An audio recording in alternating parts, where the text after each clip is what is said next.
দর্শক আমন্ত্রণ জাগো বিজনেসের আজকের আয়োজনে। দেশের বাণিজ্য এবং অর্থনীতির নানা দিক নিয়ে আলোচনার জন্য আমাদের এই আয়োজন। বরাবরের মতো আপনাদের সঙ্গে আছি আমি অনুভা বিশ্বাস। দর্শক, দেশের কৃষিতে তরুণরা প্রতিনিয়ত নানা উদ্যোগ নিয়ে কাজ করছে। এসবের পেছনে সফলতার গল্প যেরকম থাকে, ব্যর্থতার গল্পও থাকে, এবং আমরা ব্যর্থতা থেকেই কিন্তু সফল হতে শিখি বিভিন্ন শিক্ষা নিয়ে। আজ আমাদের স্টুডিওতে তেমনই একজন রয়েছেন আমাদের সঙ্গে অতিথি হিসেবে যুক্ত। তিনি একজন তরুণ উদ্যোক্তা, স্বত্বাধিকারী আফরা এগ্রো। সুমন ভাইয়া, আপনাকে আমন্ত্রণ আমাদের আজকের এই আয়োজনে। কেমন আছেন আপনি? আলহামদুলিল্লাহ ভালো আছি, আপনি কেমন আছেন? আমি ভালো আছি ভাইয়া।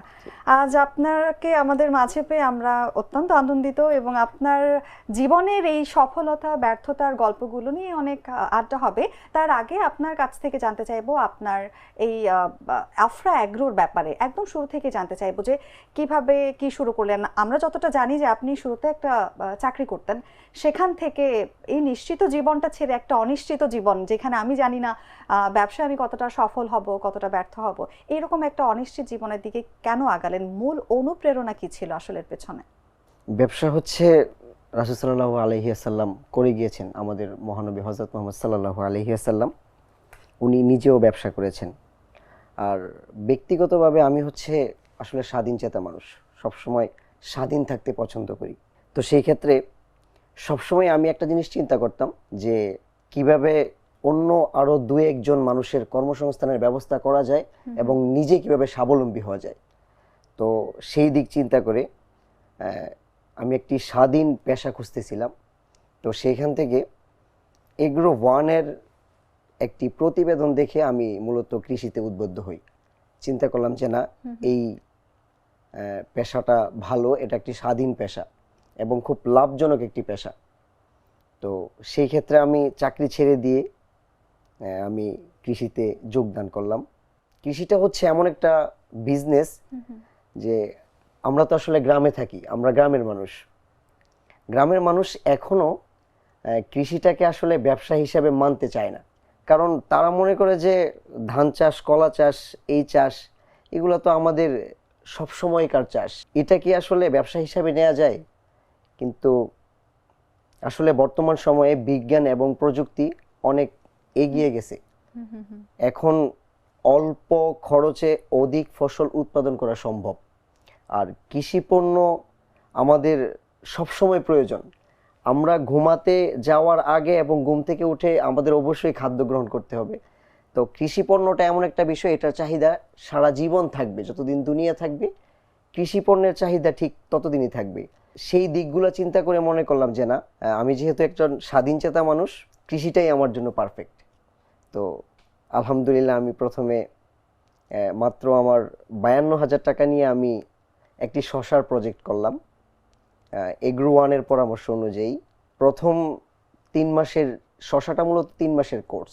বিচি দেওয়ার পর থেকে আপনার গাছে ফুল ফল আসা শুরু হবে 12 দিন বয়সে, এবং আপনার ফল হারভেস্টিং শুরু হবে 32 দিন বয়স থেকে। তো আলহামদুলিল্লাহ আমার ভালোই চলছিল। আমি প্রায় 3 মাসে 17% জমি থেকে আলহামদুলিল্লাহ প্রায় 4 লাখ টাকার মতো আমার আর্ন হয়ে যায়। ভাই, আমি এখানে একটু বলতে চাই, এই যে আপনি বললেন আপনি শুরু করেছিলেন খুব ছোট একটা অ্যামাউন্ট দিয়ে 52,000 টাকার কথা, তো এরপরে আসলে এটা কোথায় গিয়ে দাঁড়িয়েছে?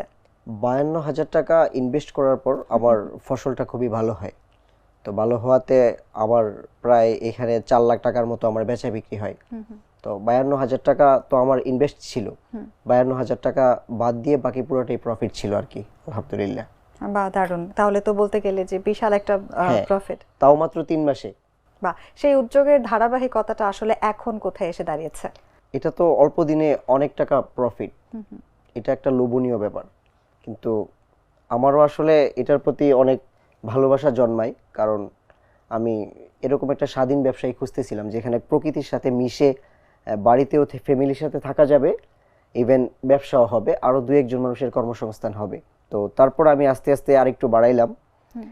তারপর আলহামদুলিল্লাহ আমার 2-1 জন বন্ধু, 2 জন বন্ধু, একজন হচ্ছে জাকারিয়া, আপনার কাতার প্রবাসী, আরেকজন হচ্ছে চট্টগ্রাম বিশ্ববিদ্যালয়ের ছাত্র, ওনার বাড়ি হচ্ছে কিশোরগঞ্জ, হাম্মাদ ভাই। ওনারা 2 জন আমাকে মোটামুটি 10 লাখ টাকার মতো আমার এখানে আরো ইনভেস্ট করে। তো তারপর আমি ব্যাপক পরিসরে আমার ব্যবসাটাকে বাড়াইলাম আর কি, আরো বেশি করে, প্রায় 6 একর 20 বিঘা জায়গার মতো। আচ্ছা আচ্ছা। তো তখন আলহামদুলিল্লাহ প্রায় 20 থেকে 25 জন মানুষের একটা কর্মসংস্থানের ব্যবস্থা হয়ে গেছে। তো তারপর ভালোই চলছিল। তো কৃষি এমন একটা জিনিস, এটা আপনার একটা রিস্কের ব্যাপার আছে এখানে, সেটা হচ্ছে যদি আবহাওয়া ফল্ট করে তাহলে আপনার ফসল নষ্ট হয়ে যেতে পারে। জি। তো সেজন্যে আমি যখন অনেক ব্যাপক পরিসরে আমার বিজনেসটাকে দাঁড় করালাম, 4 রমজানে যখন আপনার হঠাৎ গরম ঢুকে যায়, আমাদের যে জাতগুলো আমরা রোপণ করেছিলাম, যেহেতু আমাদের টার্গেটটা হচ্ছে রমজান, রমজানে মানুষ শশার চাহিদাটা একটু বেশিই থাকে, তো আমি ব্যাপক পরিসরে শশা করেছিলাম। আমার জাতটা ছিল হচ্ছে শীতের জাত। শীতে এই জাতটা খুব ভালো ফলন দেবে, কিন্তু যদি গরম চলে আসে তাহলে এটা নষ্ট হয়ে যাবে আর ফলন দেবে না। তো হঠাৎ যখন গরম চলে আসে তখন আমার পুরা 20 বিঘা প্রজেক্টই একদম লস। আমার সব ইনভেস্ট, মানে আমি যা ইনভেস্ট করছি কিছুই আসলে আর উঠাতে পারিনি। এই মাত্র 1-2 লাখ টাকার মতো বিক্রি করেছিলাম, তারপর পুরাটাই লস হয়ে গেছে আমার। আচ্ছা, আমরা যদি সেই অ্যামাউন্টটার পরিমাণ জানতে চাই, আপনি কি বলবেন? প্রায় 31 লাখ টাকার মতো।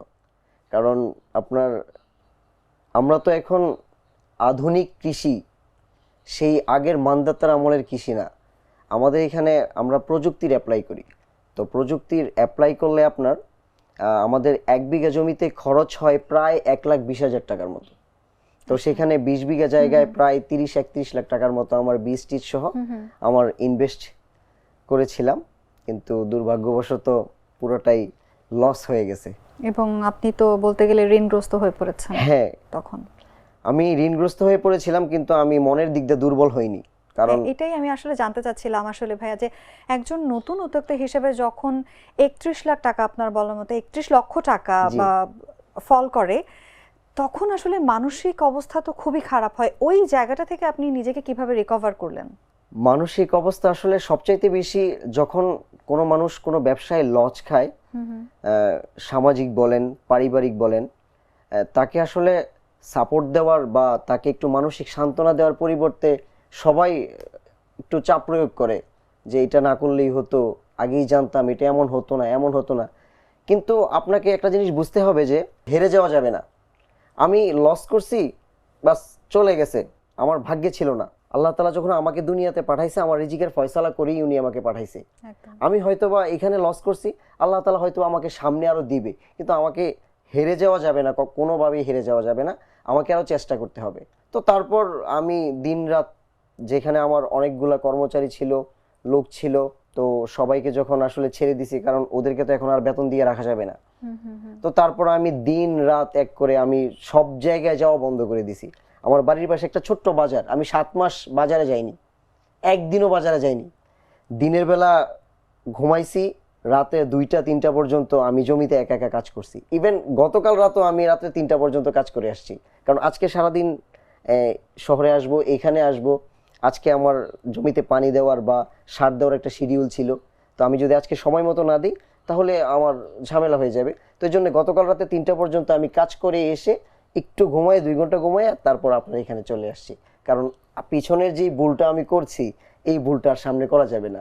সেজন্যে আলহামদুলিল্লাহ খুব চেষ্টা করে আবার আমি প্রজেক্টটাকে দাঁড় করিয়েছি। এখন আলহামদুলিল্লাহ আমার ফসল হারভেস্টিং হচ্ছে এবং খুব ভালো দামও পাচ্ছি। আস্তে আস্তে আমার পিছনের যে লসটা ছিল, আমি আস্তে আস্তে আল্লাহ তাআলা আমাকে আবার কাটিয়ে ওঠার তৌফিক দান করেছেন। শুনলাম আপনার আসলে ব্যর্থতার গল্প। আমরা তো আসলে সফলতার গল্পটাই দেখি বা শুনি, এবং সত্যি কথা বলতে গেলে ক্যামেরার সামনে যতটুকু দেখা যায় ততটুকুই আমরা দেখে অভ্যস্ত। একজন উদ্যোক্তার জীবনে সফলতা যেমন আছে তেমন ব্যর্থতা থাকবে, এটাই স্বাভাবিক। এবং আপনার থেকে জানতে পেরে এবং আপনার এই স্ট্রেংথটা দেখে আমি সত্যি খুবই আনন্দিত এবং অনুপ্রাণিত, এবং আমি আশা করি আমাদের দর্শকরাও দেখে বা শুনে তারাও অনুপ্রাণিত হবেন, তারা ভেঙে পড়বেন না এরকম কোনো পরিস্থিতিতে, আবার তারা উঠে দাঁড়াবেন আপনি যেরকম স্ট্রেংথ নিয়ে উঠে দাঁড়িয়েছেন ভাইয়া। এত ব্যর্থতার পরে আপনি আবার নতুন করে উঠে দাঁড়িয়েছেন এবং আপনার সফলতার সাথে কাজ করে যাচ্ছেন। এই ব্যাপারটাকে আমি একটু জানতে চাইবো যে আপনি কিভাবে শুরু করেছেন এরপর এবং এখন কিভাবে রান করছেন, এবং আরেকটু এর সাথে যোগ করব যে আমাদের তরুণ উদ্যোক্তা এখন যারা, এবং যারা এখন এরকম ব্যর্থতার মধ্যে সময় কাটাচ্ছে, হতাশায় দিন কাটাচ্ছে, তাদের উদ্দেশ্যে আপনি আপনার জীবনের অভিজ্ঞতা থেকে কি বলতে চান? আমি আমার জীবনের অভিজ্ঞতা থেকে এবং যারা আসলে হতাশাগ্রস্ত তাদের জন্য এই মেসেজটাই দিতে চাই যে ভেঙে পড়া যাবে না কোনোভাবেই। নিজের মনোবলকে খুব শক্ত করতে হবে। একটা জিনিস মনে করতে হবে, পরিশ্রম হচ্ছে সৌভাগ্যের চাবিকাঠি। আপনি যখন খুব হার্ড পরিশ্রম করবেন এবং মন থেকে পরিশ্রম করবেন, আল্লাহ আপনাকে অবশ্যই দিবে। আপনাকে প্রথমত হচ্ছে, আপনি যদি উদ্যোক্তা হন, আপনাকে ভালো মানুষ হতে হবে। আপনার মানসিকতাকে খুব ভালো করতে হবে। সবার সাথে আপনাকে মিশতে হবে। যেহেতু আপনি আপনার যে প্রোডাক্টটা উৎপাদন করবেন, এই প্রোডাক্টটা তো আপনাকে সেল করতে হবে।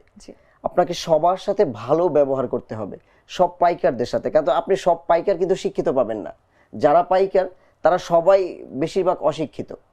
তো তাদের সাথে আপনার সবার সাথে সুন্দর বিহেভিয়ার এবং আপনার আচরণ ভালো, এবং সবচেয়ে বড় কথা হচ্ছে আপনি যে প্রোডাক্টটা উৎপাদন করবেন এই প্রোডাক্টের কোয়ালিটি সর্বোচ্চ কোয়ালিটি দিয়ে আপনাকে উৎপাদন করতে হবে। তাহলে আপনি যে কোনো জায়গায় আপনার পণ্যের চাহিদা ভালো থাকবে। তো আমি যখন আপনার পুরাই হতাশাগ্রস্ত, তো তখন আমার তো আসলে মানসিক অবস্থা খুবই খারাপ। ফ্যামিলি থেকে চাপ, আমি ফ্যামিলি থেকে, কারণ ফ্যামিলি থেকে আমার বাবা আসলে ওইরকম না যে আমাকে আসলে হেল্প করবে।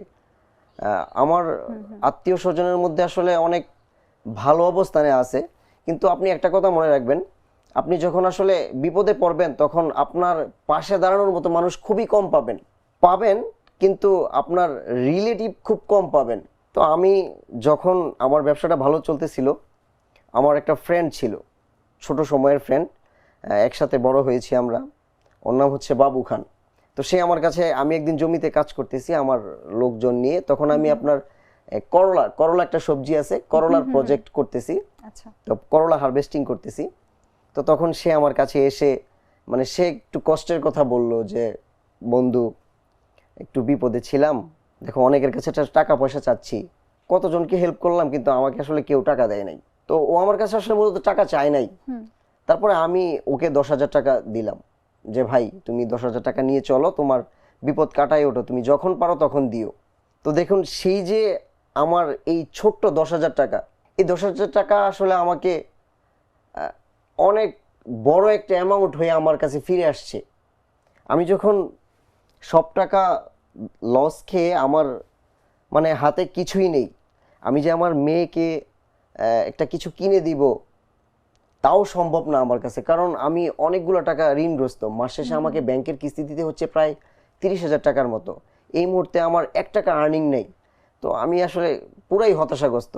তো সেই মুহূর্তে ওই যে আমি 10,000 টাকা ওকে আমি ঋণ দিয়েছিলাম, ওই বন্ধু আমাকে নিজ থেকে এসেই বলতেছে, হয়তোবা আল্লাহ তাআলার এটা কোনো মেহেরবানি, সে আমাকে বলতেছে যে দেখ, হেরে যাওয়া যাবে না, মনকে দুর্বল করা যাবে না, তোমার মধ্যে কোয়ালিটি আছে বন্ধু, তুমি পড়াশোনা করছো, তুমি একটা শিক্ষিত ছেলে, তুমি যদি এভাবে ভেঙে পড়ো তাহলে তো হবে না, কারণ তোমার ফ্যামিলি আছে, ওদেরকে টানতে হবে তোমাকে, ওদের যেই একটা খরচ ভরণ পোষণ এটা তোমার উপরে। তুমি একবার লস খাইছো দেখে কিছু বারবার লস খাইবে, ব্যাপারটা তো এরকম না, তুমি আবার দাঁড়াও।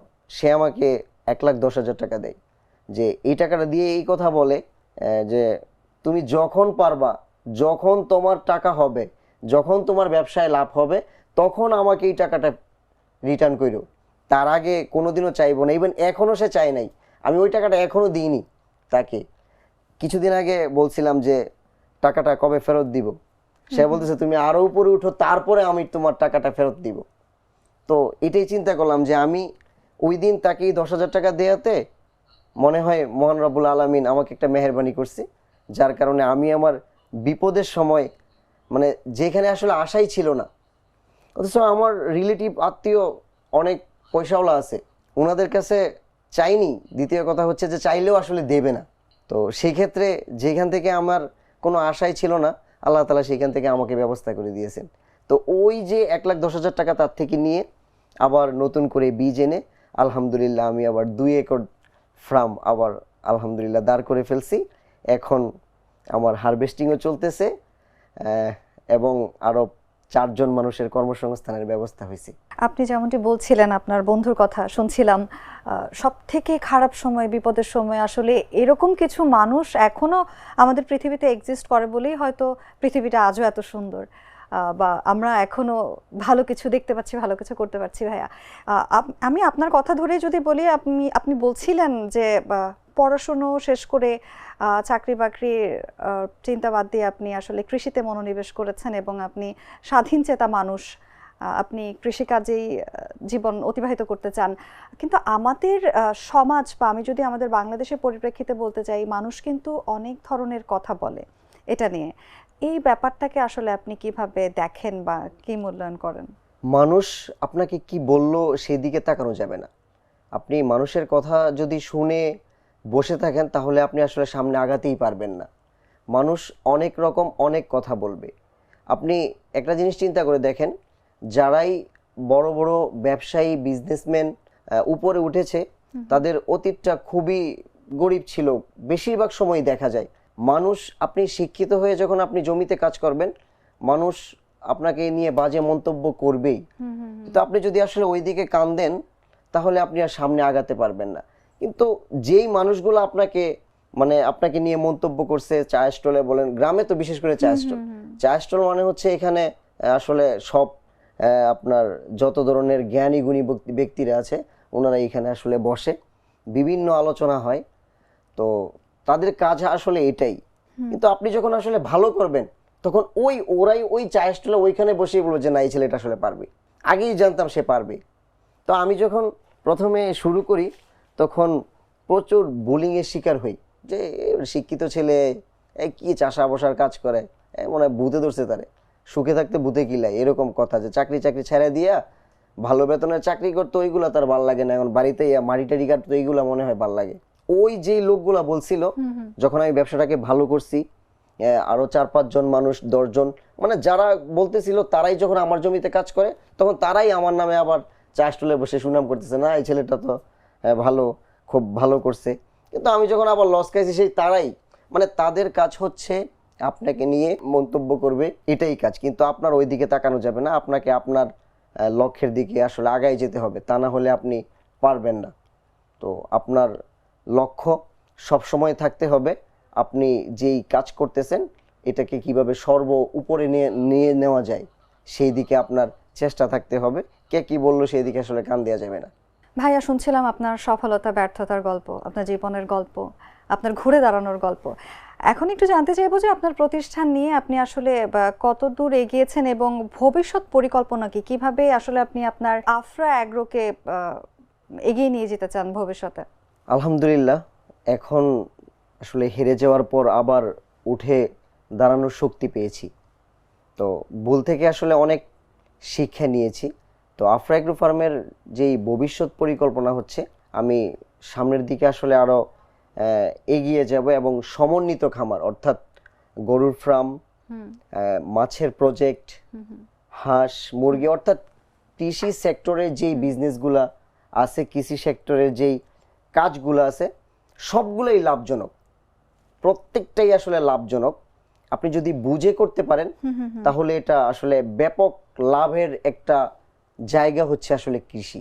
তো আমার আফরা এগ্রো ফার্ম আলহামদুলিল্লাহ আরও ব্যাপক পরিসরে এগিয়ে নেওয়ার জন্য সর্বোচ্চ চেষ্টা আমি করতেছি এবং ইনশাল্লাহ আল্লাহ তাআলা যদি সহায় থাকে তাহলে সফল হব। এবার একটু জানতে চাইবো যে আমাদের বাংলাদেশের প্রেক্ষাপটে কৃষির মতন এমন প্রচলিত প্রজেক্টে আসলে তরুণদের কাজ করা কতটা বাস্তবসম্মত বলে আপনি মনে করেন, আপনার অভিজ্ঞতা থেকে যদি জানতে চাই? দেখুন, আমরা প্রায় সময় একটা কথা বলি যে আমার দেশের মাটি আসলে সোনার চেয়ে খাঁটি, আমরা এই কথাটা প্রায় সময় বলি। তো আপনি যদি চিন্তা করেন যে মহান রব্বুল আলামিন আমার এই বাংলাদেশের মাটি এত উর্বর, এতটা পরিমাণের উর্বর, আপনি বিসমিল্লাহ বলে যদি একটা বিচি মাটিতে দেন সে আপনাকে ফুল ফল অবশ্যই দিবে, সে আপনাকে দিবেই, নিরাশ করবে না কখনো। কৃষি এমন একটা জায়গা, এটা হচ্ছে আসলে ভালোবাসার জায়গা। আপনি যদি গাছকে ভালোবাসেন, গাছের কথা বুঝতে পারেন, তার প্রয়োজন সম্পর্কে যদি আপনি শিখতে পারেন তাহলে কখনোই আপনার লস হবে না এবং এটা খুব প্রফিটেবল একটা বিজনেস, যে আপনি চিন্তাই করতে পারবেন না আপনার একটা প্রজেক্টে যদি লাভ আসে 2 মাসে 3 মাসে আপনার 10 লাখ 15 লাখ 20 লাখ 4 লাখ টাকা 5 লাখ টাকা, মানে আপনার ধারণার বাইরে লাভ চলে আসবে, মানে যেই ব্যাপারে এখন আমরা অবগতই না। ইদানিং আপনি দেখবেন যে তরুণরা কৃষির দিকে প্রচুরভাবে আগায়া যাচ্ছে, কৃষির দিকে ঝুঁকতেছে, কারণ এটা একটা স্বাধীন বিজনেস। আমার নিজের বাড়িতে থেকে নিজের মতো থেকে নিজের স্বাধীনতায় আমি কাজ করব, এবং একটা কৃষি জমিতে কিন্তু একজন কাজ করতে পারে না। একটা কৃষি জমি যদি আপনি চাষাবাদ করেন তাহলে এখানে মিনিমাম আরো 4-5 জন মানুষ কাজ করতে হবে। তাহলে আপনি একটা জিনিস চিন্তা করেন, আপনার একটা প্রজেক্টে মিনিমাম আরো 4-5 জনের কর্মসংস্থান হয়, তাহলে আপনি অন্য একজনের জায়গায় চাকরি না করে আপনি তো নিজেই আরো 4-5 জনকে চাকরি দিচ্ছেন। তাহলে এর চাইতে সুন্দর বিজনেস আমি মনে করি যে না, আর হতে পারে না। তো এই জন্যে বাংলাদেশের বেকার তরুণদের, যারা শিক্ষিত যুবক যারা আছে, তারা অবশ্যই কৃষিতে আসতে পারে, তবে জেনে বুঝে শিখে ট্রেনিং করে। ইদানিং আপনার কৃষি অধিদপ্তর থেকে সরকারি প্রচুর পরিমাণে ট্রেনিং হয়, আপনি মানে অসম্ভব। সরকার কৃষিক্ষেত্রে কিন্তু প্রচুর ইনভেস্ট, সরকার বীজ দিচ্ছে, তারপর আপনার চারা দিচ্ছে, গ্রামের প্রত্যেকটা ব্লকে একটা করে উপসহকারী কৃষি কর্মকর্তা দিচ্ছে, যিনি আপনার পিছনে সারাদিন বসেই আছে, আপনাকে কিভাবে পরামর্শ দিবে। মানে সে হচ্ছে আপনার গাছের ডাক্তার, আপনাকে তার কাছে যেতে হবে না, সে আপনাকে এসে খুঁজবে যে আপনার জমির কোন প্রবলেমটা। তাহলে এত সুন্দর ফেসিলিটি পেয়েও যদি আমরা এই পেশায় না আসি তাহলে কেমনে হবে। তো আরেকটা জিনিস বলবো, একটা সময় কৃষি ছিল আসলে কোনো রকম যে উৎপাদন করবো আর খাবো, কৃষি এখন সে অবস্থায় নেই।